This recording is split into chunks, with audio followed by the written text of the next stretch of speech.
Hello, Erica. Hi. Do you want to tell us a little bit about how you got started with Kiva and maybe a little background about Kiva?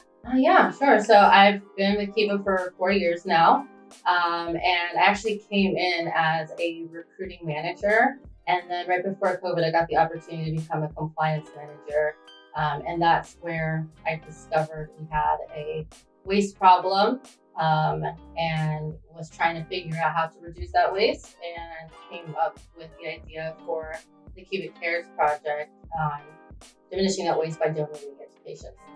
For people who don't really understand what the waste product really means in the cannabis industry, could you talk on that a little bit? So from a distro standpoint, right, waste would necessarily be just a product that doesn't make it to retail before their certificate of analysis expires, or if it doesn't make it to the retailer before the best buy date, meaning that the product has then expired, right? It should have been used by then.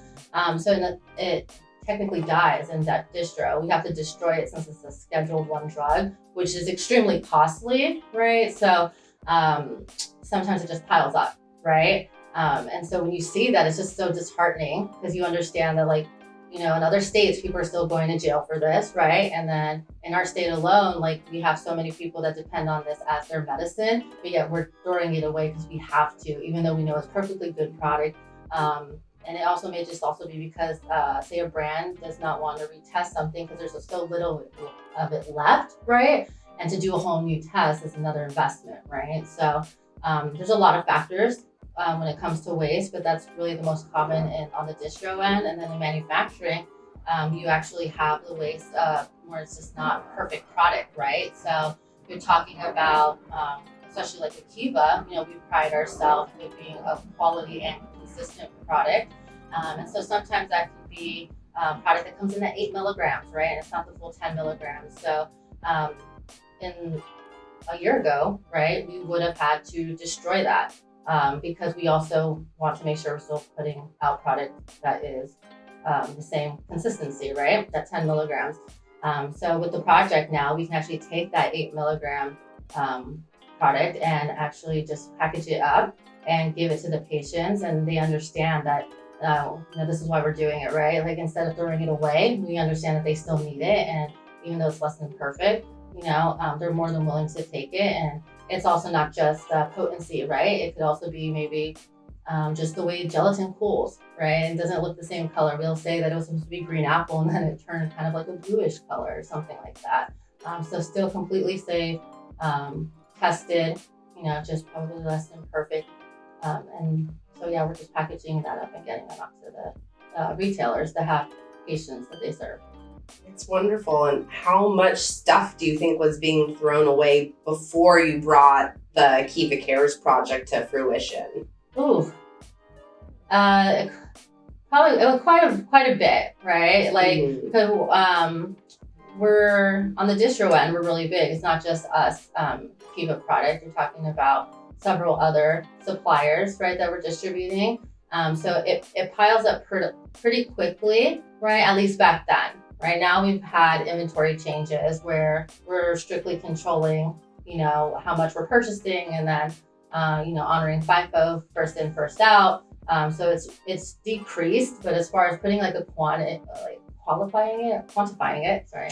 Back then, oh my goodness, we were, thousands of units easily, Per month, or how often? Probably quarterly, right? Yeah, okay. Definitely quarterly, because it's not something you're just calling them all the time for, right? And then you also have certain situations, right, when something may have failed actual testing, right? So they would come every so often. It's still a costly process, right? It's just time consuming. You have to render it, you have to record everything. So it's a really long process, expensive. And so that's really where the takeaway was. It was just astronomically expensive. It's not something you can just throw in the garbage, right? And just like any other trash. So that's where it was impacting us the most. Right? Yeah, and I know not everyone understands what wasting a product in the cannabis industry means when they're like a general consumer. So can you talk about what that actually means to destroy a product? Like you said, it's not just throwing it in the trash. Yeah. So physically, we have to move it into a waste quarantine, right? That meaning that it is no good, no longer for sale. And then from there, it sits there until we call one of these cannabis companies that cannabis waste management companies, right? Specific to that, or we have to render it ourselves, which then means our employees have to take a break from their normal duties, open up everything, put it in a container, then put something on top of it that's not going to make it unusable, right? Without creating a hazmat issue. So there's that. You're asking people to do all of these things, right? Open it, put something on there, and then to deter people from digging in the trash to get it or whatever. And then calling the company to come get it, right? If you get a company that will do all of that for you, now you're paying them for all that labor. They're coming with body cams, right? To show that they're not taking the product, they're not diverting it as well. They're putting it through these giant shredders, and then they're just hauling it off thereafter, right? And then, if we get audited, right, by the DCC or anything like that, we have to prove all of this, right? Give them that footage, give them the metric tags. So it's not just wasting it out like physically, right, out of the warehouse. It's also like within our software systems, right? And making sure that's all accounted for since everything is tracked from seed to sale. And that's also to waste till it's destroyed. Yeah, it sounds like a long and expensive process. Yeah, it's like everything in our industry. Yeah. And I know you've been talking about how this goes to the compassion programs at dispensaries, and I'd love to hear your perspective on what the compassion industry is and why you are such a strong believer in it. Ooh. So a lot of this has to do with my own experience, right? I come from Texas, so a state that is very conservative. I actually did not dabble in cannabis until I was in college. And I was just like, oh, wow, this isn't bad. It actually helped me a lot more than any other medication had ever been prescribed, right? I've lost friends to the opioid epidemic. I have disabled veterans within my family, that have been steered the wrong way with pharmaceuticals.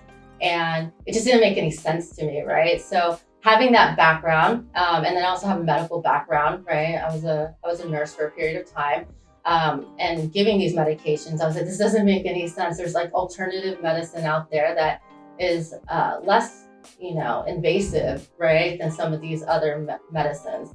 So when I had my chance, got to California, right, and all this stuff came up, I was just like, well, wow, there's an actual community, right? It wasn't just the recreational community, it was the medicinal community. But I was already starting to see that rift, right? Where we were kind of forgetting about the medicinal community because now it was a free-for-all, which it was great for access, right? But at the same time, we forgot about the people that need it the most, and they were the ones that legitimized the whole industry. So when I found out all the regulations and laws on how to make this happen, it just made sense, right? Like, how do we connect the dots to like decrease waste and help the community out, right? Especially the ones that need it the most. And I have to say, it has to do with really one story. I got invited to a compassion event for some veterans in downtown Oakland, and I met a fan of ours, and he was just like, I love your product, but it's too expensive. He said, I need 40 to 50 milligrams as a regular dose. Well, that's half a bag, right? Yeah. That's crazy. And if you're taking that for your medicine, right, and you need 2 to 3 doses a day, and insurance doesn't cover that, it's extremely costly. It's like, it doesn't make sense. Like, how can we bridge that divide, right? How can we get this stuff out? And so that's when the wheels in my head started turning and started to like connect the dots and talk to people. And then I found that there was a community out there, right? We had like donation liaisons, is what I call them, like Sweetly Collective, right? They already have the patients, right? They're just actually looking for the donations, but they're just not license holders, right? So they're the ones putting us in contact. And it kind of worked out because we're making the product ourselves and then we're able to distribute it. So I just needed that last leg to be completed. And that was like Sweetly connecting us with retailers that were holding these events that, could take on this product.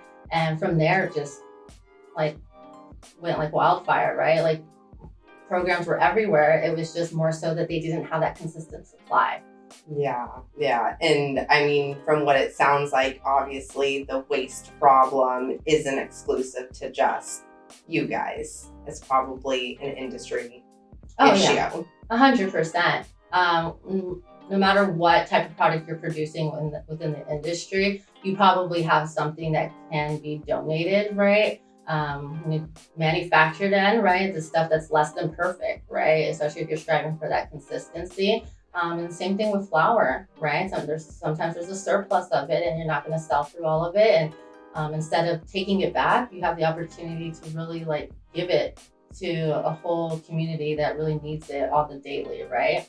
And also probably doesn't have the income to purchase it like that so frequently. So definitely opportunities for everybody in the industry to participate.